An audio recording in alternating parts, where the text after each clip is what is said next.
આવતીકાલે જે જામીનની સુનાવણી છે એમાં સરકાર પક્ષ તરફથી તૈયારી તો ઘણી થઈ છે, કારણ કે એમની જામીન અરજી કરતાં પહેલાં સરકાર પક્ષ તરફથી 2 અરજી કરવામાં આવેલી છે. એક તો એમને જે આ ગુનો કરેલો છે એ પહેલાં અગાઉ એક ગુનો આર્મ્સ એક્ટ મુજબ કરેલો 2023માં, જેમાં વનકર્મીઓની જોડે કંઈક ઝઘડો થયેલો હતો. એમાં નામદાર સેશન્સ કોર્ટે કન્ડિશનલી એમને જામીન આપવામાં આવેલા.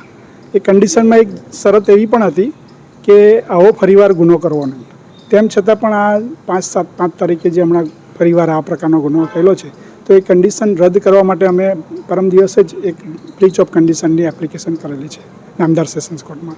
એ પણ બોર્ડ પર એ જ કોર્ટમાં છે ને, એ પણ નજીકના દિવસોમાં બોર્ડ પર આવશે, તો એની સુનાવણી અમે કરીશું. એમાં જે મુદ્દા અમે મૂક્યા છે તે આ શરતો, હમણાં જે જામીન અરજી છે એમાં અમે એ મુદ્દાઓ ચર્ચા કરીશું. અને એ પહેલાં પણ એક એમને 2022માં એક ગુનો થયેલો હતો, જેમાં લૂંટનો અને 323 મારામારીનો ગુનો હતો, અને એમાં સેશન્સ કોર્ટમાં સેશન્સ કેસ ચાલેલો.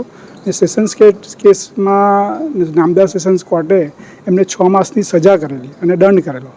ત્યાર પછી પ્રોબેશન માંગતા પ્રોબેશન નામદાર કોર્ટે આપેલું, ને પ્રોબેશનમાં આપતા પહેલાં એમનો રિપોર્ટ કરાવીને પ્રોબેશન રિપોર્ટના આધારે એમને પ્રોબેશન આપેલું. અને એમાં પણ એક કન્ડિશન મૂકેલી કે ફરીવાર આવો કોઈ ગુનો કરવો નહીં.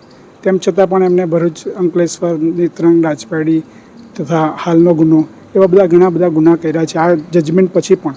તો એ પ્રોબેશનનો જે લાભ એમને આપેલો એ લાભ રદ કરવા માટે, પ્રોબેશન રદ કરવા માટે અમે એક બીજી અરજી પણ કરેલી છે.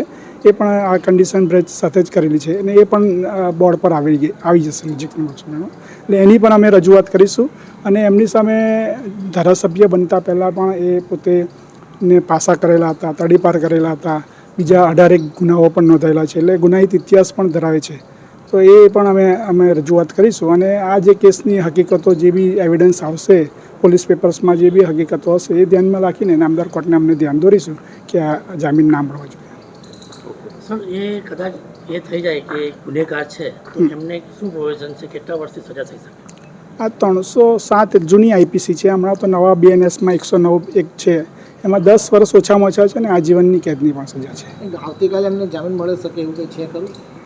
એ તો હવે કોર્ટના મેરિટ્સ પર જ આધાર રાખશે કે કોર્ટ અમારી રજૂઆત, સરકાર પક્ષની રજૂઆત, અમે પક્ષની રજૂઆતને ધ્યાનમાં રાખીને કોર્ટ મેરિટ્સ પર આધાર ઓર્ડર કરશે. કેમ કે આપણે મીડિયા ટ્રાયલ ચલાવવાનો છે નથી, એટલા માટે.